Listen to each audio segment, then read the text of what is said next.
ঘোর অন্ধকারে হাসিনার রাজনৈতিক ভবিষ্যৎ, মোদির সব চেষ্টাই ব্যর্থ। জানাবো ভারত বাংলাদেশের সম্পর্ক উন্নয়ন হলেই ফারাক্কার সমাধান হবে। এবং সর্বশেষ জানাবো হাসিনাকে ফেরত পাঠানোর প্রশ্ন কেন এড়িয়ে গেল ভারত। এতক্ষণ শুনছিলেন সংবাদ শিরোনাম, এবার বিস্তারিত। ঘোর অন্ধকারে হাসিনার রাজনৈতিক ভবিষ্যৎ, মোদির সব চেষ্টাই ব্যর্থ। জুলাই গণ অভ্যুত্থানে ক্ষমতাচ্যুত শেখ হাসিনার পালিয়ে আশ্রয় নিয়েছেন ভারতে। তারপরও মাঝে মধ্যে তিনি সামাজিক যোগাযোগ মাধ্যমে নানা কথা বলেন, ফিরতে চান রাজনীতিতে। কিছু আবেগী নেতাকর্মীও হয়তো সেই হাওয়ায় গা ভাসান। তবে বাস্তবতার নিরিখে পতিত হাসিনার রাজনৈতিক ভবিষ্যৎ কি? সেটি কি আবার আসিব ফিরে, নাকি গেল চিরতরে? তার সময়ই বলে দেবে। কিন্তু এখন পরিস্থিতি এমন, নাটকীয়তায় যখন রাজনীতির নামান্তর, তখন শেখ হাসিনার ভবিষ্যৎ হয়ে উঠেছে এক রাজনৈতিক থ্রিলারের কেন্দ্রবিন্দু। কেননা শেখ হাসিনাকে ফেরত চায় বাংলাদেশ, তাকে গ্রেফতারের নির্দেশ দিয়েছে আদালত। এদিকে শেখ হাসিনাকে গ্রেফতারের নির্দেশের পর মোদির যেন সব চেষ্টাই ব্যর্থ হয়ে গেল। মোদি প্রশাসন বর্তমান বাংলাদেশের অন্তর্বর্তী সরকার ডক্টর ইউনূসের ওপর তিক্ত বিরক্ত। তারা চায় হাসিনাকে যেমন করেই হোক আবার বাংলাদেশের ক্ষমতায় বসাতে। দীর্ঘদিন শাসন করার পর হঠাৎ করেই দৃশ্যপট থেকে উধাও শেখ হাসিনা। এখন হাসিনা মানেই দেশে গুজবের হাওয়া, মিম কন্টেন্টের ঝড় এবং ফেসবুক লাইভে বিশ্লেষকদের বিশ্লেষণ। পতিত স্বৈরাচার হাসিনা এখন ভারতের রাজনৈতিক আশ্রয়ে রয়েছেন। বাংলাদেশে হাসিনার সাজানো গোছানো বাগান তছনছ হয়ে গেছে। এখন মোদিদের নিয়োগ দেয়া কেয়ারটেকার বাংলাদেশে আর কেউ নেই। এদিকে হাসিনা পালানোর পর বাংলাদেশকে বেকায়দায় ফেলার সব রকম নীল নকশার ছক কষা শেষ দিল্লির। 8 মাসেরও বেশি সময় হয়েছে হাসিনা ভারতে পালিয়ে যাওয়ার। এরপর অনেক ঘটনাই ঘটে গেছে। অসংখ্য হত্যা মামলা রুজু হয়েছে। মাটির সঙ্গে মিশে গেছে হাসিনার দাম্ভিকতা। 32 নম্বর পতিত আওয়ামী লীগের অস্তিত্ব থেকেও নেই। দলের পক্ষে কথা বলার সব গা ঢাকা দেওয়া। কোথায় যে হারিয়ে গেল এ নিয়ে রীতিমতো গবেষণা চলছে। নেতাকর্মীদের হাসিনা এই বলে আশ্বস্ত করতেন, আমি দ্রুত আসছি, ভয় পেও না, সব ঠিক হয়ে যাবে। শুরুর দিকে এসব কথাবার্তা অনেকেই আমলে নিতেন, উৎসাহিত বোধ করতেন। এখন এসব গায়ে মাখেন না কেউ। পরিস্থিতি শেখ হাসিনার জন্য কোনো অবস্থাতেই অনুকূলে নেই। একদিকে মামলা মোকদ্দমা, অন্যদিকে আন্তর্জাতিক চাপ তাকে আরো কোণঠাসা করেছে। পুলিশের একজন শীর্ষ কর্মকর্তার 164 ধারায় জবানবন্দি শেখ হাসিনার রাজনৈতিক ভবিষ্যৎকে আরো জটিল করে তুলেছে। তিনি আসলে কারো কাছে নেতৃত্ব ছাড়তে রাজি নন, এমনকি পরিবারের কাছেও। রাজনৈতিক পণ্ডিতরা বলছেন, শেখ হাসিনার ভাগ্যে যাই ঘটুক না কেন, দল হিসেবে আওয়ামী লীগের অস্তিত্ব অতীতের যে কোনো সময়ের তুলনায় চ্যালেঞ্জের মুখে। এখন প্রশ্ন, পলাতক শেখ হাসিনার রাজনৈতিক ভবিষ্যৎ কি? পুরনো কার্ড খেলবেন, নাকি নতুন মোড় আসবে, নাকি একেবারেই গেম ওভার?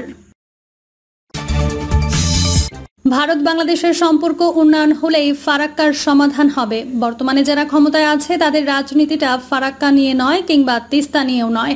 তাদের রাজনীতি চিকেন নেক বা 7 সিস্টার্স নিয়ে। ভারতের যে দুর্বলতা রয়েছে, সরকারের বক্তব্য বারবার সেই জায়গাতে আঘাত করছে। কিন্তু ওটা তো আমরা দখল করতে পারবো না। আমরা যদি দখল করি, ভারত তো বসে থাকবে না, তারাও বাংলাদেশের একটা জায়গা দখল করবে। ভারত আমাদের চেয়ে শক্তিশালী রাষ্ট্র।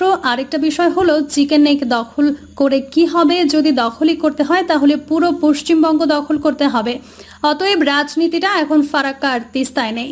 ফারাক্কা বা তিস্তা এই দুটো নিয়ে যখন আমরা কথা বলতে চাই, তখন চিকেন নেকের ব্যাপার থাকে না, তখন থাকে দুই দেশের জনগণের স্বার্থ।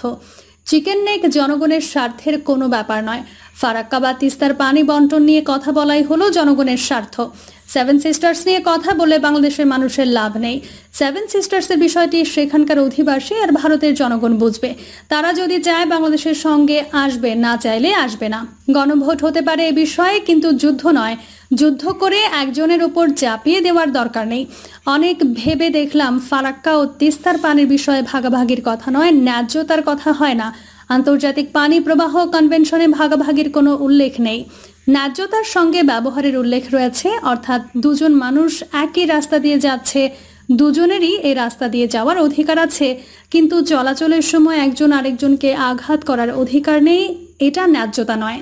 নদী তো প্রকৃতির অবদান, কিন্তু পানি ব্যবহারের সুবিধার্থে ভারত নিজেদের সীমান্তের ভেতর বাঁধ দিয়েছে, না দিলে তো কথাই ছিল না। যেহেতু বাঁধ দিয়েছে, সেক্ষেত্রে বাংলাদেশের সঙ্গে আলোচনার ভিত্তিতে একটা কার্যপরিকল্পনা, কার্যবিধি থাকা দরকার। তাহলে উভয় দেশের জন্যই ভালো। কিন্তু এভাবে কখনো কথা আগায়নি। ফারাক্কা ও তিস্তার বিষয়টি ভারত বাংলাদেশের স্বার্থ বললে চলবে না, এটি এপার বাংলা বা ওপার বাংলার স্বার্থ বলতে হবে। কারণ পুরো উজানের যে ভারত, তাদের সঙ্গে এই এলাকার স্বার্থের কোনো ব্যাপার নেই। আমাদের দুই বাংলার মানুষের অভিন্ন স্বার্থ চিন্তা করে আগাতে হবে। পশ্চিমবঙ্গের মুখ্যমন্ত্রী মমতা বন্দ্যোপাধ্যায়কে আক্রমণাত্মক ভাষায় কথা না বলে তাকে বোঝাতে হবে যে আমরা তো অভিন্ন মানুষ, আমাদের ক্ষতি তো আপনার উদ্দেশ্য হতে পারে না। আসুন আমরা সম্মিলিতভাবে পানিটা নেই।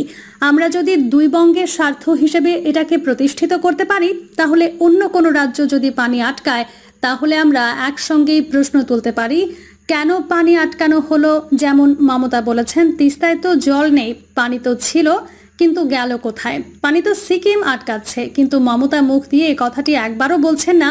আমাদের যদি অভিন্ন স্বার্থের বিষয়টি প্রাধান্য পেত, তাহলে আমাদের কূটনীতি বলতেন, কেন দিদি পানি তো সিকিম আটকে রেখেছে।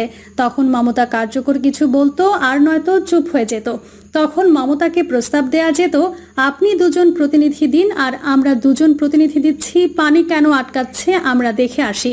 এখানে একটু বলা দরকার, অন্তর্বর্তী সরকার যখন ক্ষমতায় এলো তখন যে বন্যা হলো দেশে, বলা হলো ত্রিপুরার ডম্বুর বাঁধ খুলে দেওয়ার এই বন্যা হয়েছে।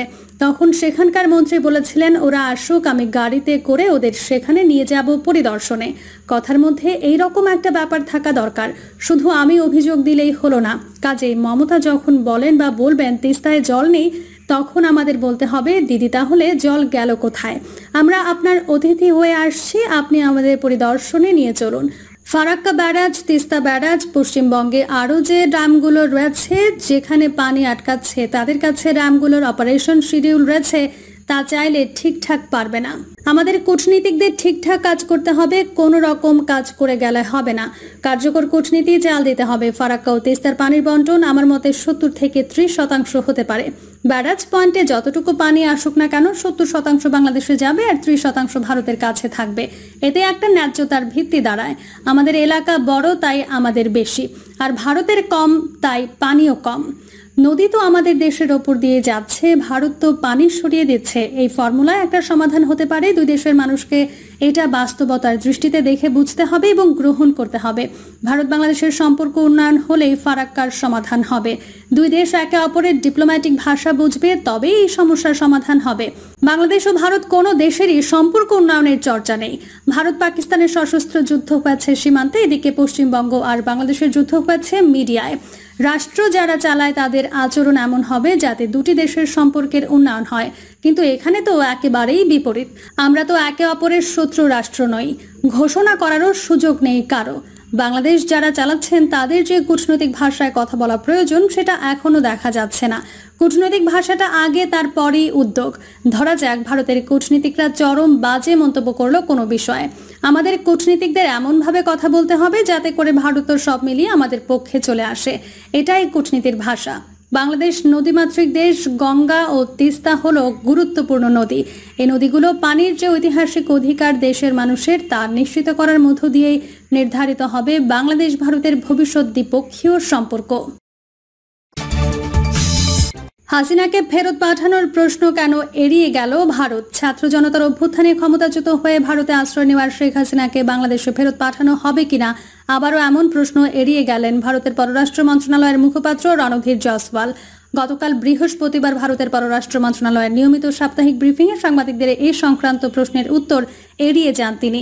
ব্রিফিংয়ে একজন সাংবাদিক ভারতের পররাষ্ট্র মন্ত্রণালয়ের মুখপাত্রের কাছে প্রশ্ন করেন, বাংলাদেশ দাবি করছে দেশটি শেখ হাসিনাকে ফেরত চায়, এজন্য বাংলাদেশের পক্ষ থেকে ভারতের কাছে পত্র পাঠানো হয়েছে, কিন্তু ভারত এ বিষয়ে বাংলাদেশকে কোনো উত্তর দিচ্ছে না। প্রিয় দর্শক, এই ছিল এখনকার সর্বশেষ সংবাদ। আপডেট সব সংবাদ পেতে চ্যানেলটি সাবস্ক্রাইব করে বেল আইকনটি ক্লিক করে রাখুন।